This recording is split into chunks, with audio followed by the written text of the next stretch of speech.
سفر معراج ایک ایسا واقعہ ہے کہ جس پر ایمان والے ہی یقین کرتے ہیں. الحمدللہ،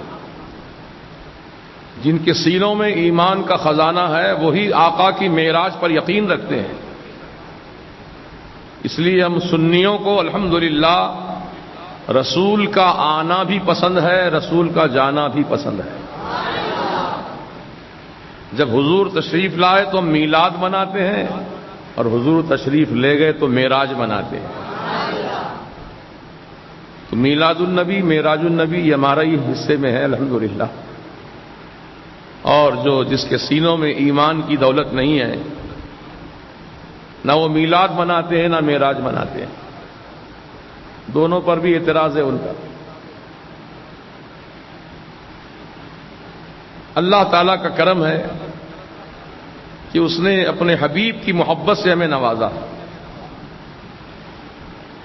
صرف محبت ہی نہیں بلکہ وہ حقائق، وہ سچائی جو اللہ اور اللہ کے رسول کے متعلق، دین اسلام سے متعلق، ضروریات دین سے متعلق ہیں، وہ اللہ تعالیٰ نے ہم کو عطا کیا. یہ اس کا خاص فضل و کرم ہے. یوں تو دنیا میں بہت سارے انسان رہتے بستے ہیں، لیکن ان میں سے اکثریت جو ہے وہ ایسوں کی ہے نہ اللہ پر یقین ہے، نہ رسول پر یقین ہے، نہ کتاب اللہ پر یقین ہے، نہ اسلام کو مانتے ہیں، نہ اسلام کی تعلیمات کو مانتے ہیں. جو ماننے والے ہیں وہ بڑے خوش نصیب ہیں. تو ماننا اس لیے ضروری ہے کہ نجات کا دار و مدار جو ہے وہ ماننے پر ہے. اللہ کو مانو، اللہ کے رسول کو مانو، کتاب اللہ کو مانو، اللہ کے فرشتوں کو مانو، اور دین کی جو ضروریات ہیں جیسے نماز ہے، روزہ ہے، حج و زکوٰۃ ہے، حضور کی تعظیم ہے، حضور کا علم غیب ہے، حضور کا اختیار ہے، حضور کا حیات النبی ہونا ہے، یہ سب چیزوں کو ماننے والے ہی وہ سچے پکے مسلمان ہیں، اور انہی کی اللہ تعالی نجات عطا فرمائے گا اور ان کو جنت میں درجات بلند عطا فرمائے گا. تو الحمدللہ ثم الحمدللہ ہم آج خصوصیت کے ساتھ حضور پاک صلی اللہ علیہ وسلم کی سفر معراج کا ذکر سنانا چاہتے ہیں، تاکہ ابھی رجب کا مہینہ تقریباً آدھی تاریخیں گزر چکی ہیں. اب آنے والے دنوں میں انشاءاللہ شب معراج منائیں گے، اور اس موقع پر یہاں مرکز اہل سنت وادی رضا میں ایک عظیم الشان جلسہ شب معراج النبی صلی اللہ علیہ وسلم سے متعلق منعقد کیا جائے گا. اور اس میں بریلی شریف سے ایک بہت ہی مشہور و معروف عالم دین حضرت علامہ مولانا ضیاء المصطفیٰ صاحب وہ تشریف لائیں گے اور اپنے خطاب نایاب سے آپ کو سرفراز کریں گے.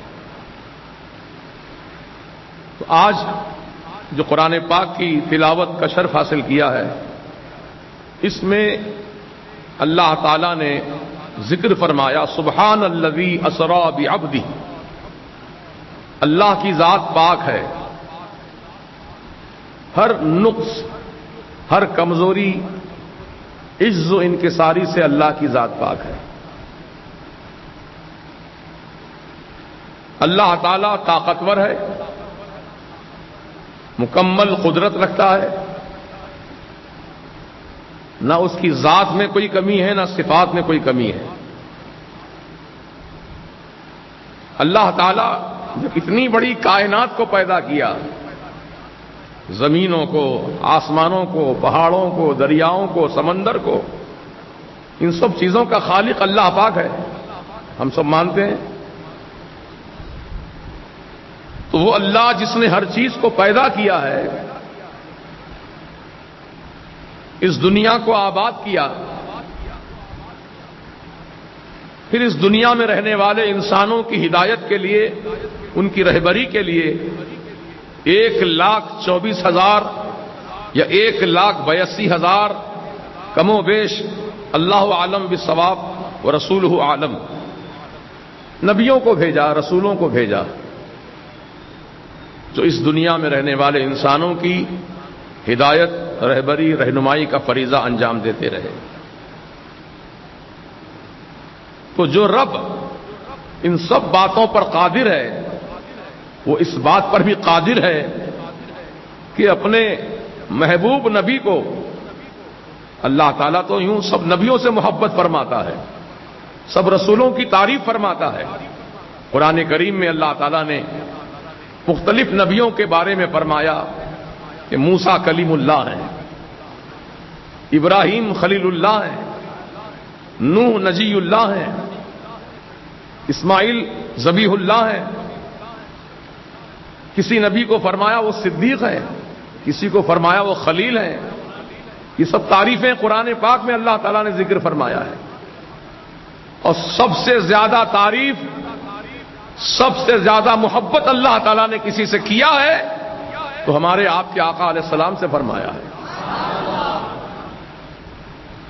اور سب نبی اللہ کے چاہنے والے، سب نبی اللہ کی تعریف کرنے والے، سب رسول اللہ تعالیٰ کا ذکر کرنے والے، اس کی بندگی عبادت کرنے والے، سب رسول ہیں، سب نبی ہیں۔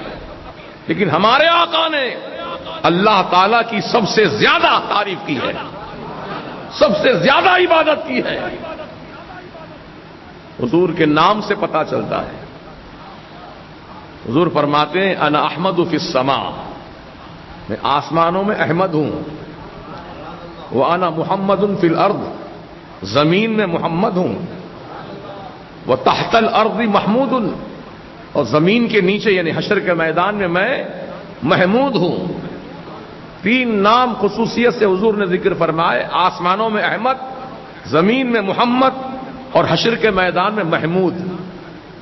یہ تینوں نام حضور کے ایسے مبارک نام ہیں کہ جس کی تفصیل اگر ہم بیان کرنے بیٹھیں، قسم اللہ پاک کی، سمندروں کو سیاہی بنا دیا جائے اور تمام درختوں کو قلم بنا دیا جائے اور تمام مخلوقات الہی اللہ اور اللہ کے رسول کی تعریف کرنا چاہیں، لکھنا چاہیں تو سمندروں کی سیاہی ختم ہو جائے گی، قلم کھس جائیں گے، لیکن تعریف مکمل نہیں ہوگی۔ یہ مقام ہے۔ تو اللہ تعالیٰ نے احمد نام رکھا، محمد نام پسند فرمایا، محمود نام۔ ابھی تینوں ناموں کی مختصر تعریف میں آپ کے سامنے کر دیتا ہوں۔ یوں تو آپ نے بارہا سنا ہوگا، لیکن موقع کے اعتبار سے سن لیجئے کہ سرکار احمد ہیں تو کیوں ہیں، محمد ہیں تو کیوں ہیں، محمود ہیں تو کیوں ہیں۔ احمد کسے کہتے ہیں؟ آپ جانتے ہیں سورہ فاتحہ کا آغاز جو ہوتا ہے الحمد سے ہوتا ہے۔ الحمد تعریف، حمد کے معنی تعریف، خوبیاں، اچھائیاں۔ الحمد للہ رب العالمین، تمام تعریفیں، تمام خوبیاں، تمام اچھائیاں اللہ تعالیٰ کے لیے ہے جو تمام عالموں کا رب ہے، پالنے والا ہے۔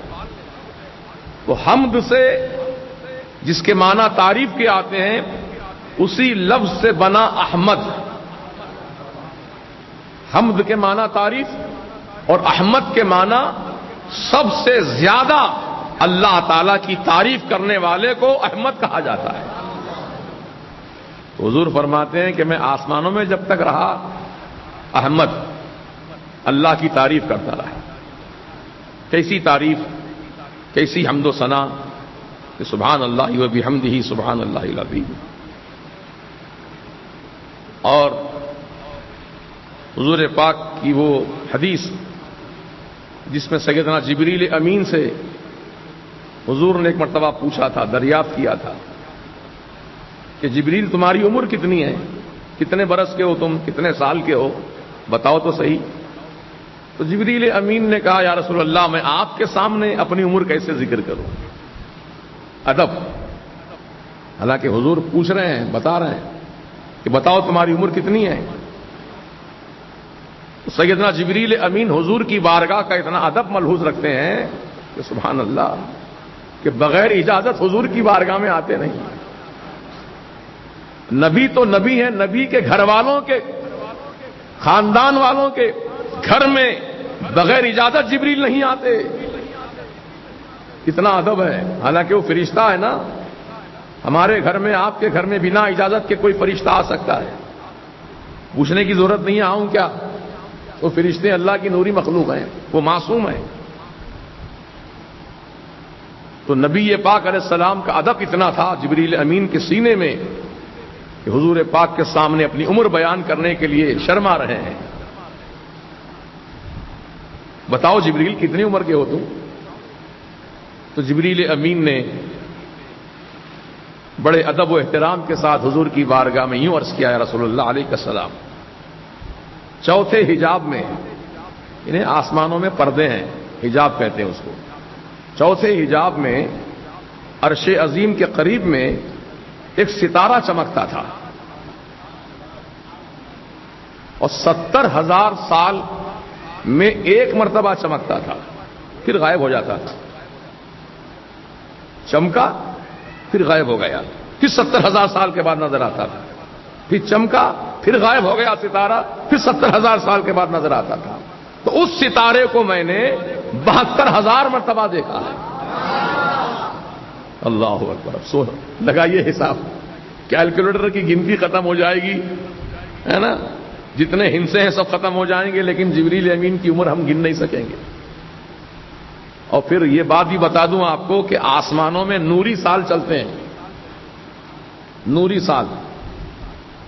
دنیا میں تو شمسی سال ہے یا قمری، شمسی قمری کا معنی ہوتے ہیں سورج کے حساب سے یا چاند کے حساب سے، اور اسلامی تعلقات جو ہیں وہ چاند سے ہیں، جیسے رمضان کا روزہ چاند دیکھ کے رکھتے ہیں، عید مناتے ہیں چاند دیکھ کر، اور حج کا موسم آتا ہے تو بھی چاند کے اعتبار سے، دودھ پلانے کی عمر بھی چاند کے حساب سے، 2 سال تک بچے کو دودھ پلانے کا حق ہے ماں کو، تو وہ چاند کے حساب سے پلائے گی۔ تو کہنے کا مطلب یہ ہے کہ ہمارا تعلق چاند سے بھی ہے، ہمارا تعلق سورج سے بھی ہے۔ تو جو سورج سے گنتی کی جاتی ہے دنوں کی، سالوں کی، وہ شمسی، اور جو چاند کے حساب سے گنے جاتے ہیں دن، وہ قمری۔ اور آسمانوں میں جو سال ہیں وہ نوری سال ہیں۔ وہ نوری سال کا یہ عالم ہے کہ ایک سال، آسمانوں کا ایک سال 50,000 سالوں کے برابر کا ایک سال ہوتا ہے۔ اللہ اکبر۔ اب جبریل امین نے اس چمکتے ہوئے ستارے کو 72,000 مرتبہ دیکھا ہے، جو 70,000 سال میں ایک مرتبہ چمکتا تھا۔ اب گنتی ہے ہمارے پاس اس کی؟ گن سکیں گے؟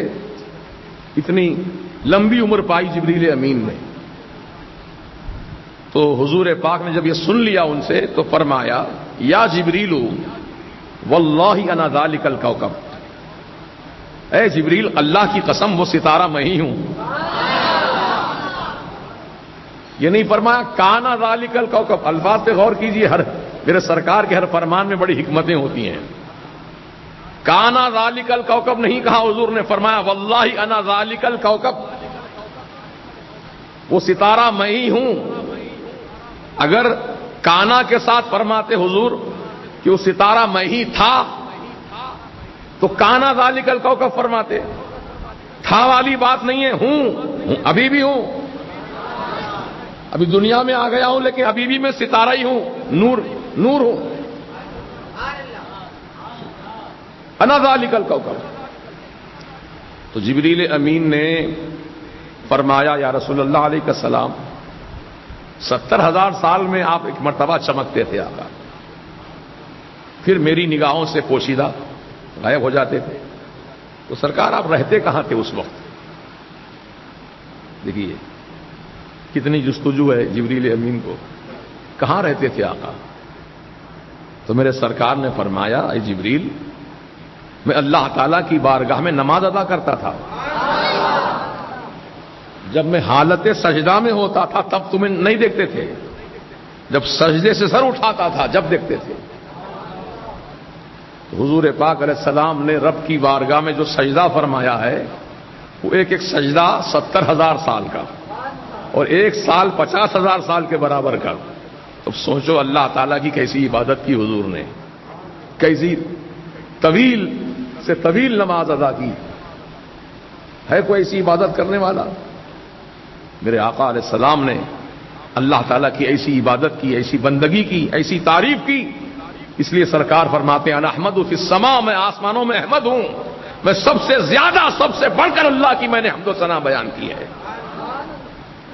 اور حضور پاک نے بھی فرمایا کہ ایک تعریف اللہ تعالیٰ کی، ایک تعریف ایسی ہے کہ آج تک کسی نے نہیں کیا، کسی نے نہیں کیا ویسی تعریف۔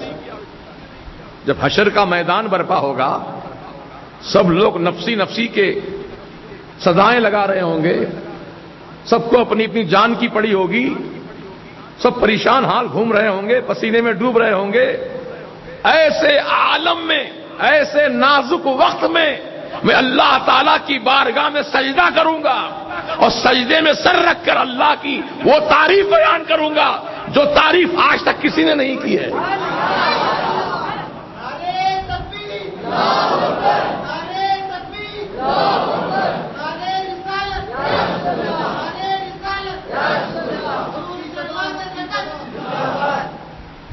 تو وہ تعریف جب میں کروں گا رب تعالیٰ کی تو اللہ تعالیٰ کی رحمت کو جوش آئے گا، اللہ پاک خوش ہوگا تعریف سن کر، فرمائے گا ارفع رأسک یا محمد، اے میرے حبیب اپنے سر کو سجدے سے اٹھا لو۔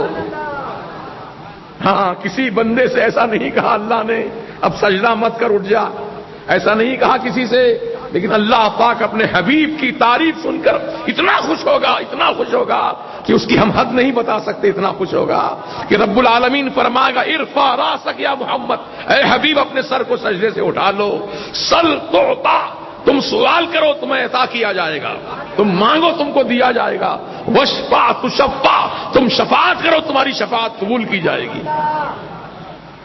حضور پاک علیہ السلام اللہ تعالیٰ کی اذن سے، اس کی اجازت سے اپنے سر کو سجدے سے اٹھائیں گے اور رب کی بارگاہ میں عرض کریں گے مولا میری امت بہت پریشان ہے، اے اللہ پاک میری امت پسینے کے دریا میں ڈوب رہی ہے، اے اللہ پاک نیکوکار بندے تو تیرے ہیں، جتنے پرہیزگار بندے وہ تیرے ہیں، ابو بکر تیرے ہیں، عمر تیرے ہیں، عثمان تیرے ہیں، علی مرتضیٰ تیرے ہیں، حسنین کریمین تیرے ہیں، سب نیکوکار بندے ہیں، صحابہ تیرے ہیں، غوث اعظم تیرے ہیں، غریب نواز تیرے ہیں، مولا جتنے اولیاء اللہ ہیں سب تیرے ہیں، کیونکہ سب نیکوکار بندے ہیں، پرہیزگار بندے ہیں، متقی ہیں، اے مولا وہ سب پرہیزگار بندے جتنے ہیں سب تیرے ہیں، اور جتنے گناہگار بندے ہیں وہ سب میرے ہیں۔ یہ جو میرے ہیں نا مولا میری صورت سے ان کو معاف کر دے۔ اللہ پاک کی بارگاہ میں حضور سفارش فرمائیں گے، پکڑ پکڑ کر لے جائیں گے، کہیں گے مولا یہ بندہ میرا ہے، یہ امتی میرا ہے، مولا اس کی بخشش فرما دے، اس کی مغفرت فرما دے۔ تو رسول اعظم صلی اللہ علیہ وسلم اپنے رب کی بارگاہ میں ایسے ایسے معروضات کریں گے کہ رب تعالیٰ یہ نہیں فرمائے گا محبوب میں اس کی بخشش نہیں کرتا، جاؤ یہ گناہگار بہت زیادہ گناہگار ہے بخشش نہیں کرتا، ایسا نہیں فرمائے گا، بلکہ گناہگار سے گناہگار جو امتی ہوگا حضور کا سرکار اس کی بخشش فرمائے گی، بخشش کے لیے معروضہ کریں گے، اور رب تعالیٰ اپنے حبیب کی کوئی بات رد نہیں فرمائے گا، بلکہ اللہ نے وعدہ فرما لیا ہے قرآن میں، سورہ ضحیٰ کی آیت سن لو، ایمان تازہ کرو۔ اللہ تعالیٰ فرماتا ہے قرآن کریم میں وَلَسَوْفَ يُعْطِيكَ رَبُّكَ فَتَرْضَىٰ، اے حبیب آپ کا رب آپ کو اتنا عطا کرے گا، اتنا عطا کرے گا، اتنا عطا کرے گا کہ جب تک آپ اپنے پروردگار سے راضی نہیں ہو جاتے اس وقت تک عطا فرماتا ہی جائے گا۔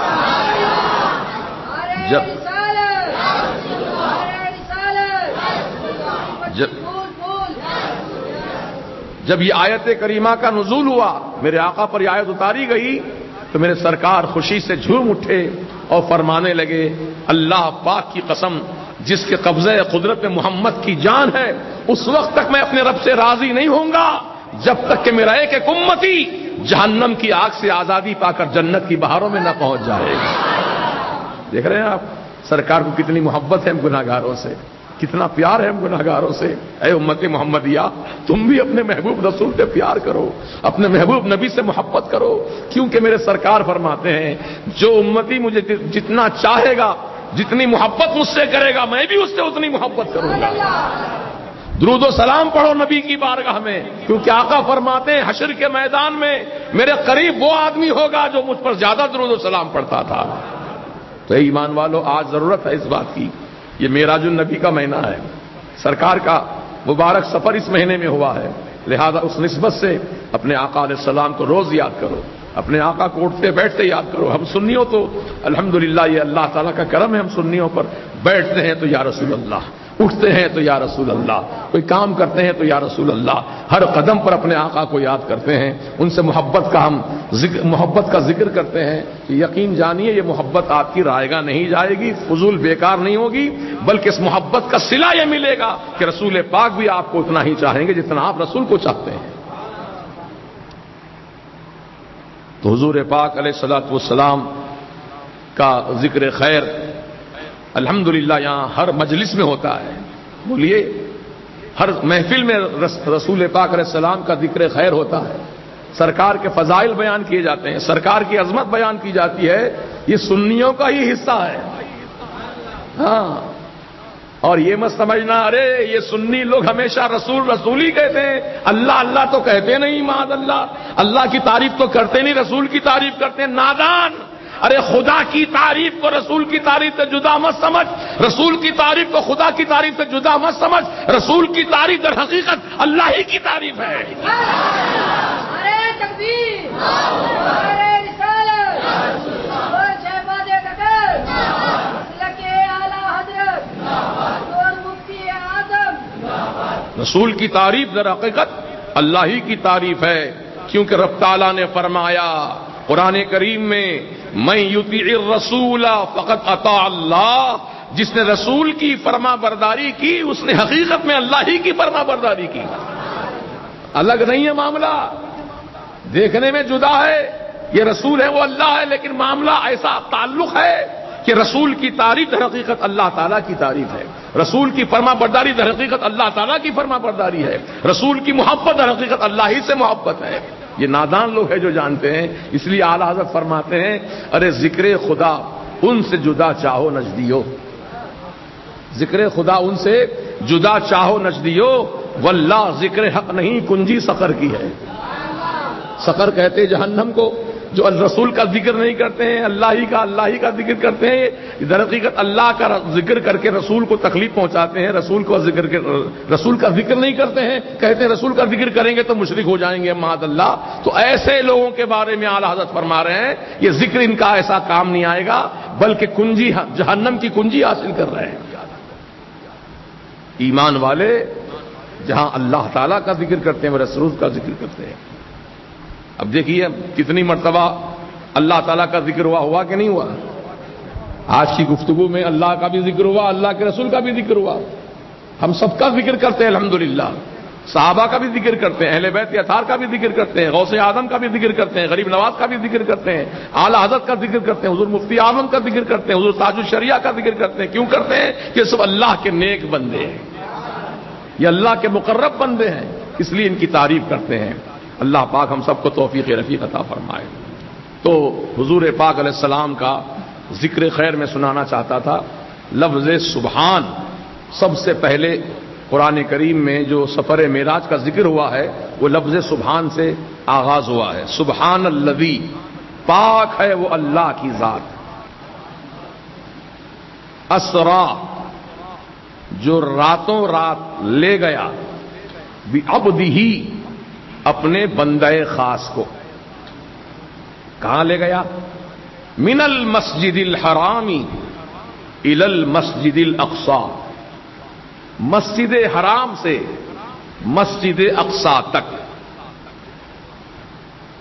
مسجد اقصی جو آج اسرائیلیوں کے قبضے میں ہے وہاں تک لے گیا۔ یہ ذکر قرآن کی آیت سے ثابت ہے، لے گیا۔ لے جانے والا کون ہے؟ سبحان، اللہ تعالی جو پاک ہے، بے عیب ہے، کوئی نقص اس کے اندر نہیں ہے، کوئی کمی اس کے اندر نہیں ہے۔ اللہ پاک قدرت والا ہے، طاقت والا ہے، پوری کائنات کو پیدا کرنے والا ہے، سب کو علم دینے والا ہے، سب کو طاقت قوتیں دینے والا رب ہے۔ سب کو روزی دینے والا رب ہے، وہی رب فرما رہا ہے کہ میں لے گیا اپنے حبیب کو، میں لے گیا. تب اعتراض ختم. جانے والے کو مت دیکھو، لے جانے والے کو دیکھو، کون لے جا رہا ہے. سبحان اللہ. ظاہر میں تو جبریل کو بھیجا، جاؤ جبریل بلا لاؤ میرے حبیب کو، لیکن حقیقت میں لے جانے والا اللہ تعالیٰ ہے. اللہ ہی کے حکم سے جبریل آئے، رسول پاک کی بارگاہ میں معروضہ کیا. سرکار اس دن صبح میں، صبح سے لے کے شام تک عرب کے بڑے بڑے کافروں مشرکوں کے پاس جا کر کے آپ نے دعوت دین کو پیش کیا، اللہ کا پیغام سنایا.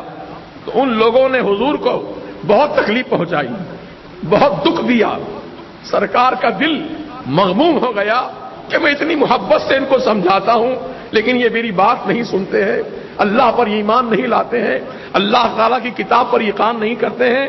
اللہ کے رسول کے دل کو بہت تکلیف پہنچی، باوجود آپ کے ان کو سمجھا رہے ہیں، بتا رہے ہیں، معجزے دکھا رہے ہیں، اس کے باوجود بھی وہ کفار و مشرکین ماننے سے انکار کر رہے ہیں اور حضور پر تنقید کر رہے ہیں. تو ایسے عالم میں میرے سرکار غم زدہ ہو کر، مغموم ہو کر کے مکان تشریف نہیں لے گئے، بلکہ حضرت بی بی ام ہانی رضی اللہ تعالیٰ عنہ کے مکان تشریف لے گئے.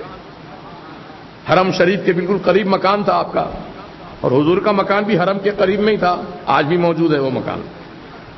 لائبریری بنا دی گئی، لائبریری بنا دی گئی اور بالکل کسمہ پرسی کے عالم میں رکھا ان سعودیوں یہودیوں نے. سمجھے آپ؟ کوئی وہاں پر انتظام نہیں ہے، نہ لائٹ ہے، نہ وہاں پر کوئی انتظام ہے. آپ کو بتاؤں میں، ان کے محلوں پر باہر سے فوکسنگ کی گئی ہے. ان کے جہاں جہاں محل بنے ہیں، ان کے جو جو ادارے ہیں، وہاں پر فل لائٹنگ، فل روشنی کا انتظام ہے. ابھی اس مرتبہ سرکار مدینہ علیہ السلام کی اس مسجد کی زیارت کا شرف حاصل ہوا کہ جب سرکار جنگ بدر لڑنے کے لیے گئے تھے مدینہ شریف سے میدان بدر 220 کلومیٹر کا راستہ ہے. کتنا راستہ ہے؟ 220 کلومیٹر کا راستہ. پہاڑی پہاڑ ہیں، ہر دو طرف پہاڑی پہاڑ ہیں، بیچ میں تھوڑی سی پگڈنڈی تھی. سرکار اسی پگڈنڈی سے گزر کر میدان بدر پہنچے تو میدان بدر سے پہلے ایک جگہ پر آپ نے قیام فرمایا جس کا نام ہے بیر روحا. بیر روحا یہ کنواں ہے، وہاں پر ایک چھوٹی سی مسجد ہے جہاں سرکار نے نماز ادا فرمائی تھی. وہاں پر اندھیرا ہی اندھیرا ہے. گاڑیوں کی لائٹ کھول کر کے ہم نے نماز ادا کی مغرب کی. وہاں پر اندھیرا ہے بالکل، کوئی روشنی کا انتظام نہیں. یہ ان کی دشمنی ہے. اگر خاص خدا کی قسم سنیوں کے قبضے میں ہوتا وہ علاقہ تو اس علاقے کو جنت کا نمونہ بنا کر رکھتے، اتنا سجا کر رکھتے کہ سرکار کی ہر یادگار کو باقی رکھتے. لیکن یہ سعودیوں نے میرے آقا کی تمام یادگاروں کو مٹا دیا اور کچھ باقی رہ گئی ہے تو اس کو یوں ہی چھوڑ دیا ہے. تو سرکار کا مکان مبارک جہاں میرے آقا کی ولادت باسعادت ہوئی، کیسا مبارک مکان ہے وہ، کیسا مقدس مکان ہے وہ جہاں سرکار تشریف فرما ہوئے. لیکن ظالموں نے وہاں مکان کے باہر ایک کونے میں کچرا پھینکتے ہیں، کچرا پھینکتے ہیں. جھاڑو نہیں ہوتی. پورے حرم میں صبح سے شام تک جھاڑو چلتے رہتی ہے، لیکن سرکار کے مکان کے پاس کوئی جھاڑو کا انتظام نہیں ہے. کانچ کے ٹکڑے پڑے رہتے ہیں. لوگ بھی اتنے بے ادب ہیں کہ پیتے ہیں، شربت پیتے ہیں، اس کی بوتلیں وہیں پھینک دیتے ہیں. میں نے اپنے ہاتھوں سے کانچ بوتل اٹھا کر کے پھینکا اس مقام پر. سرکار کے مکان کی بے حرمتی کرتے ہیں. سرکار مدینہ علیہ السلام جہاں پیدا ہوئے، یقیناً وہ جہان کے سب مقاموں سے اعلیٰ مقام ہے جہاں سرکار تشریف فرما ہوئے، لیکن کوئی ادب نہیں ان کے دلوں میں، کوئی احترام نہیں ان کے دلوں میں. تو وہ مکان آپ کا آج بھی موجود ہے جہاں سرکار کی ولادت باسعادت ہوئی. اور وہ مکان جس میں بی بی ام ہانی رہتی تھیں اب وہ حرم کے حدود میں شامل ہو گیا ہے. لیکن وہ سب کو نہیں معلوم، مکان تو نہیں ہے، باقی مسجد بنا دی گئی ہے. ایک نشانی تھی، وہ نشانی کو بھی ختم کرنے کی سازشیں ہو گئی ہیں. وہ نشانی کیا تھی؟ جیسے ہمارے مسجد کے ستون دیکھ رہے ہیں آپ، اتنے ہی بڑے موٹے، اتنے بڑے ستون جو مسجد حرم میں چو طرف ہیں. تو وہ ستون جہاں پر جبریل امین نے براق کو باندھا تھا، وہ جگہ خالی تھی پہلے، تو براق کو باندھا تھا اور سرکار وہیں پر تشریف لا کر کے براق پہ سوار ہوئے تھے. تو وہاں پر ترکیوں نے ایک ستون باندھا تھا، اس ستون کے اندر سے آج تک خوشبو مہکتی ہے، حضور کی خوشبو مہکتی ہے. تو حاجی لوگ جب جاتے ہیں جن کو معلومات ہیں وہی لوگ پہنچتے ہیں، ورنہ وہ ستون تو عام ستونوں جیسا دکھتا ہے.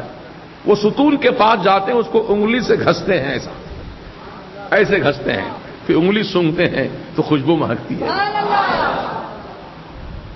اب وہاں پر جب لوگوں کا ہجوم بڑھنے لگا تو ان متووں نے وہاں پہرا بٹھا دیا. اب اگر کوئی آیا اس ستون کو سونگھا پکڑ کے لے جاتے ہیں. ظلم دیکھیے ان کا، کیا تکلیف ہے ان کو.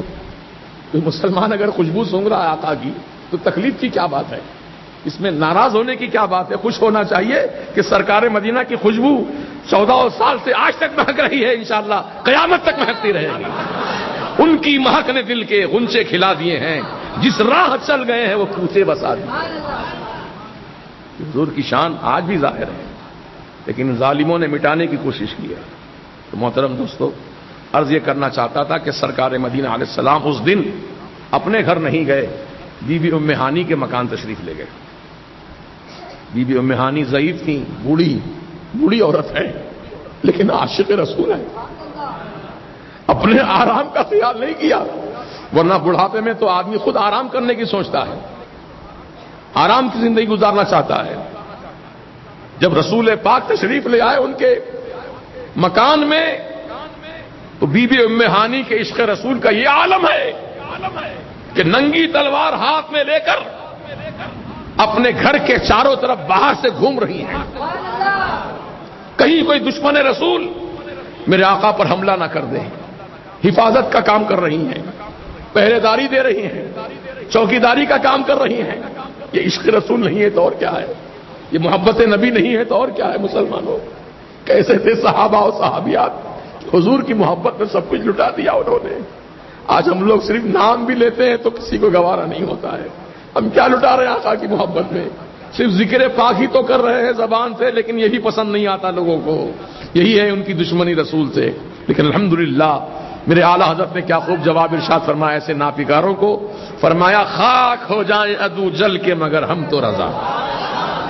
جل جائیں، خاک ہو جائیں جل کے، جلنے والے، خاک ہو جائیں عدو جل کے مگر ہم تو رضا. دم میں جب تک دم ہے ذکر ان کا سناتے جائیں گے.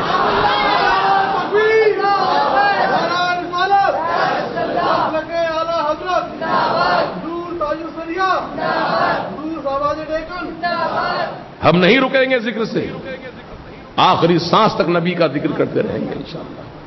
یہ ہمارا سرمایہ نجات ہے، یہ بخشش کا ذریعہ ہے. ہم کیوں رکیں گے؟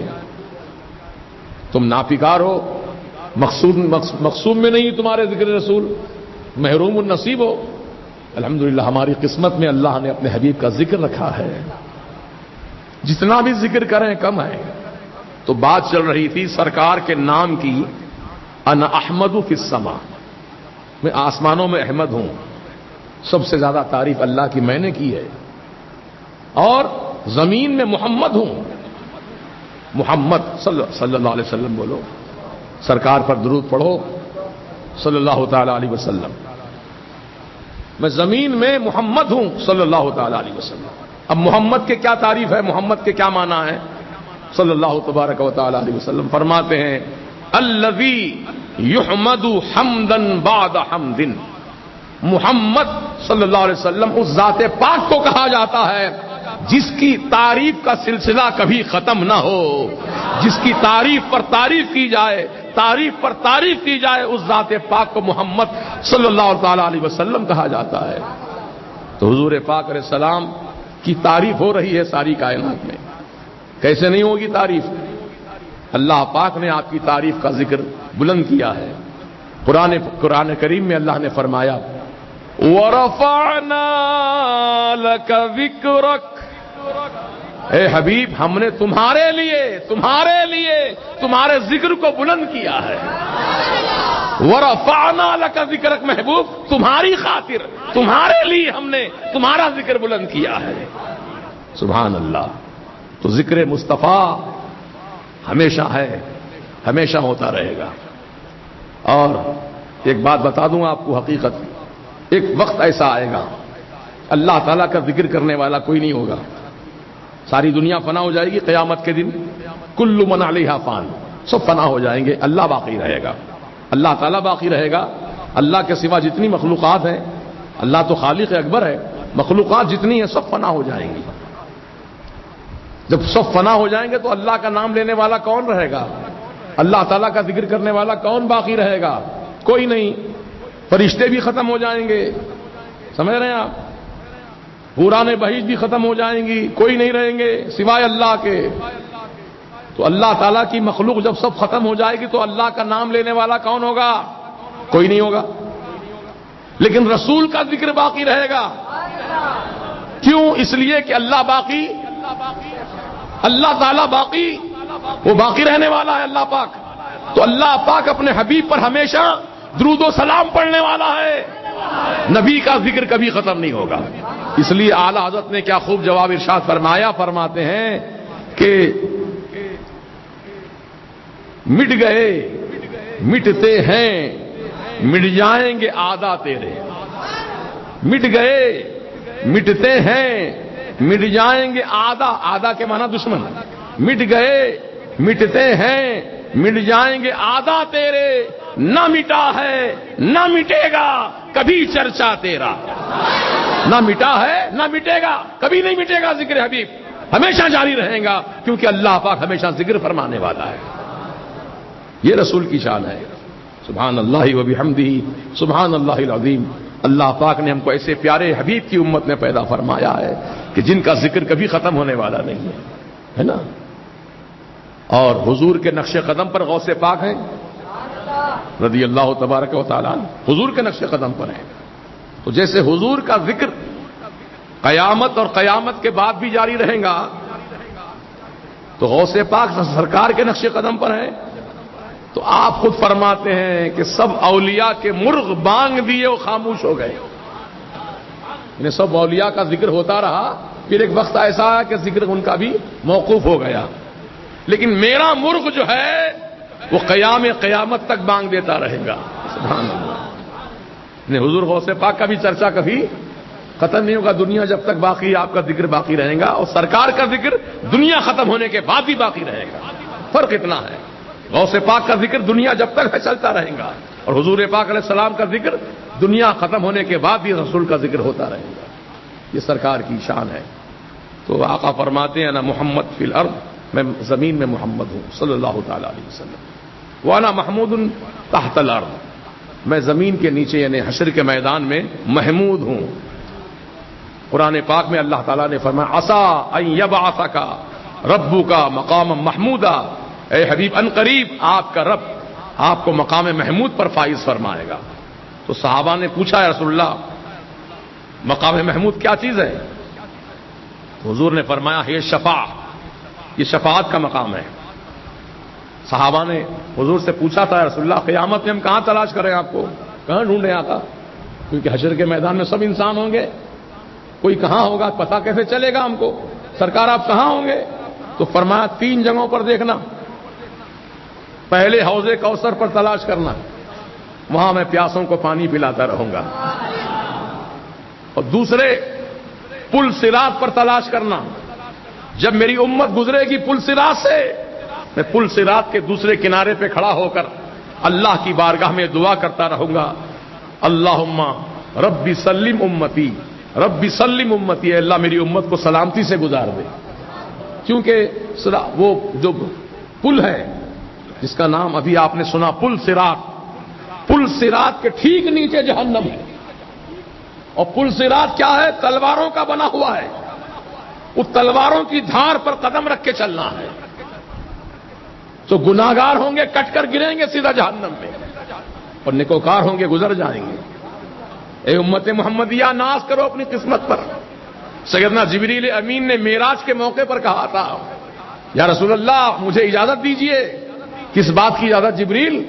یا رسول اللہ جب قیامت کا دن ہوگا، حشر کا میدان قائم کیا جائے گا اور آپ کی امت پل صراط سے گزرے گی، تو آقا مجھے اجازت دیجئے کہ اپنے نورانی پر بچھا دوں میں پل کے اوپر، اور آپ کی امت میرے پروں پر قدم رکھ کے گزر جائے۔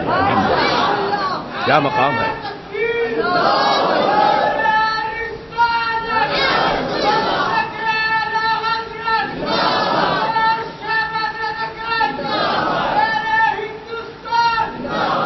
یہ کیا مقام ہے حضور کا! کتنی بلندی پر میرے آقا فائز ہیں۔ اس لیے علامہ حسن رضا برادر اعلی حضرت فرماتے ہیں، فقط اتنا سبب ہے انعقاد بزم محشر کا، فقط اتنا سبب ہے انعقاد بزم محشر کا کہ شان محبوبی دکھائی جانے والی ہے، کہ ان کی شان محبوبی دکھائی اللہ پاک دکھانا چاہتا ہے ساری مخلوقات کو، دیکھ لو میرے حبیب کا مقام کتنا بلند ہے۔ یہ مقام محمود ہے جو حضور شفاعت فرمائیں گے اپنے گناہگار امتیوں کی، سمجھ گیا؟ تو سرکار کے 3 نام ہیں جو بڑے مشہور ہیں، اور تینوں ناموں کی شان اپنی اپنی جدا جدا ہے۔ حضور تعریف کرنے والے بھی ہیں، اور ایک حضور کی تعریف کی جانے والی ہے، کی جا رہی ہے، کی جاتی رہے گی، اور دوسرا حضور مقام شفاعت پر فائز ہیں کہ قیامت کے دن حضور شفاعت فرمائیں گے اپنے گناہگار امتیوں کی۔ اب یہ تونڈے سمجھتے ہیں نا، تونڈے، یہ مختلف جگہوں پر مختلف نام مشہور ہیں ان کا۔ کرناٹک میں تونڈے، اور یو پی میں 24 نمبری، اور حیدرآباد میں پکوڑے۔